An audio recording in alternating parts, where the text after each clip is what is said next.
নমস্কাৰ নতুন ভিডিঅ'লৈ আপোনালোক সকলোকে স্বাগতম জনাইছো আপোনালোকে যে এইমাত্ৰ ভিডিঅ'টো দেখিলে মানুহবিলাকৰ কাণ্ড কাৰখানাবিলাক মানে কথাবিলাক শুনিলে আচৰিত লাগে মানে বিশেষকৈ মহিলাসকল কিছুমান মহিলাৰ কাৰণে সকলোবিলাকে বদনাম হৈ যাবলগীয়া হয় যে সেই তেনেকুৱা ধৰণৰ মামাক দেখিলে ইমান ক'ব নোৱাৰা হৈ যায় হেতু কিন্তু বহুত এটা আচৰিত লাগে কাৰণ মানে মানুহৰ যেটো শ্ৰদ্ধা মানুহৰ এজনক মুখ্যমন্ত্ৰী যেহেতু এতিয়া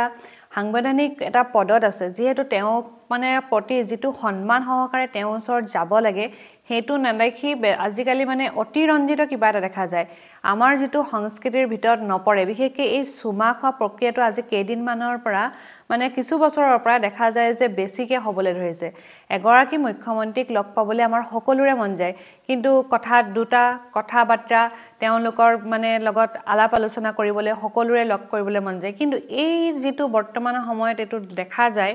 বিশেষকৈ এই সুমা খোৱা প্ৰক্ৰিয়াটো সঁচাকে অতি মানে দুখজনক বুলি ক'ব লাগিব কাৰণ এইবিলাক দেখিলে অকমান মানে আফসোস বিশেষকৈ মুখ্যমন্ত্ৰী নিজেও কেতিয়াবা নাৰ্ভাস হৈ যায়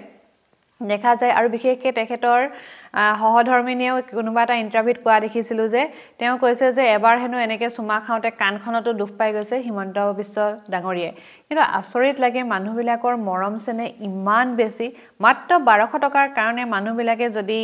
ইমান পগলা হৈ যায় যিহেতু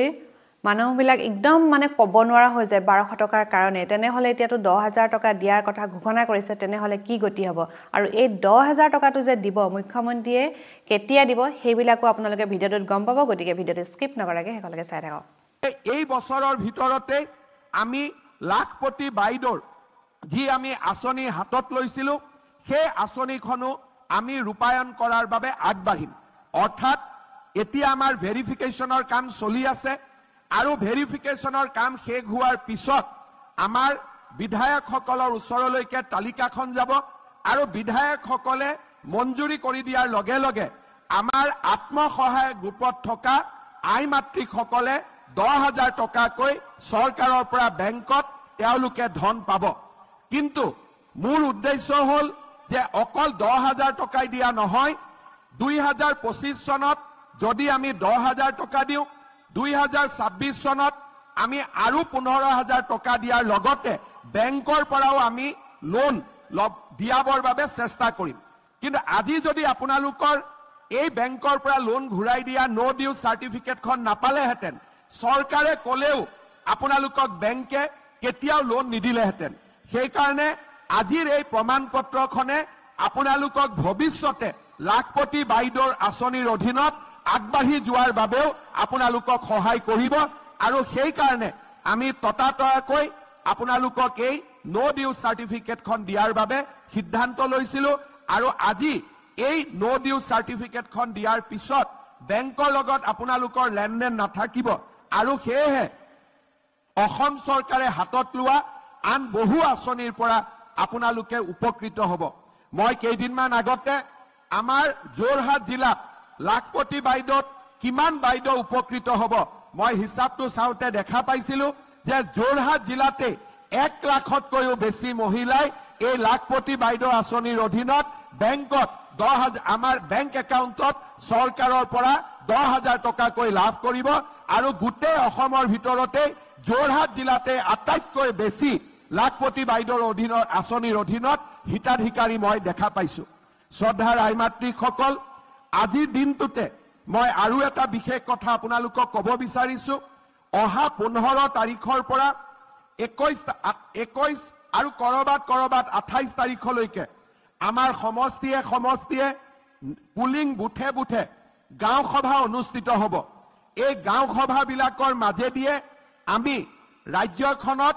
তৃতীয় যেটো অৰুণোদয় তৃতীয় সংস্কৰণ বুলি আমি কওঁ তাৰ হিতাধিকাৰীসকল আমি নিৰ্বাচিত কৰিম ইয়াৰ ফলত তেওঁলোকে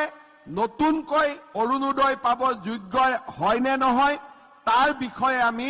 বিচাৰ আৰু বিবেচনা কৰিম অৰ্থাৎ কোনোবা যদি কাৰোবাৰ ঘৰত এই সময়ছোৱাত চৰকাৰী চাকৰি হৈছে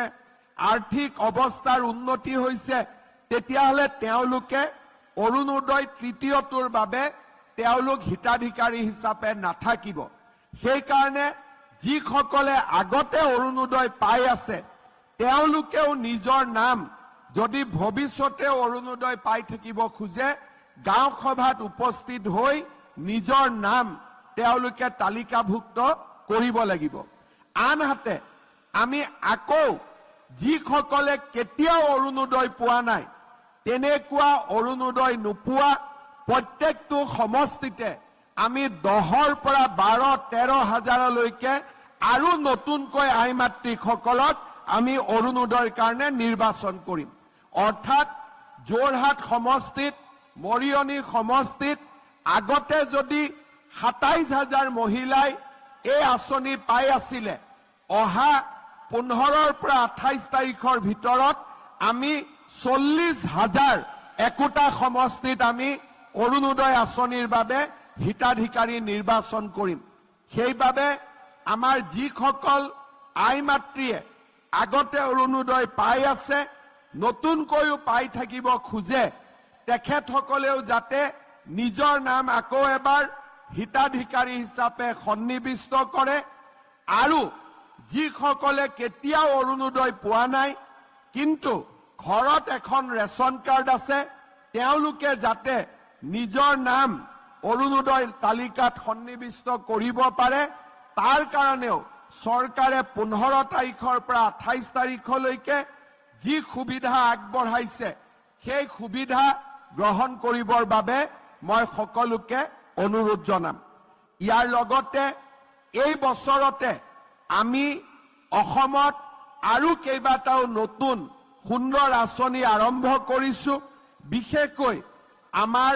কলেজত পঢ়া ছাত্ৰীসকলে নিযুত